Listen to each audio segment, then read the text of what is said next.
ડીસા તાલુકાની 108 એમ્બ્યુલન્સની સરાહનીય કામગીરી। ડીસા તાલુકાની 108 એમ્બ્યુલન્સ દ્વારા પ્રસૂતાથી પીડાતી મહિલાની ઈએમટી દ્વારા સફળ ડિલિવરી કરાઈ।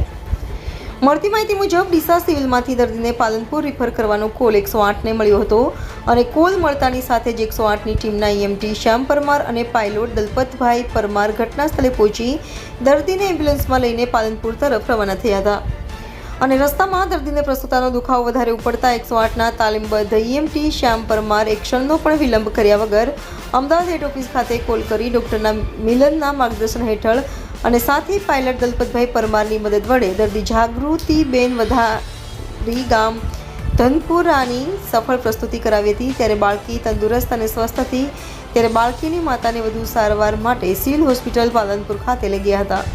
ત્યારે તેમના પરિવારજનો દ્વારા સમગ્ર 108ની ટીમનો આભાર વ્યક્ત કર્યો હતો। રિપોર્ટર નગીન સુંદેશા સાથે ઇન્ડિયા 24 ન્યૂઝ ડીસા।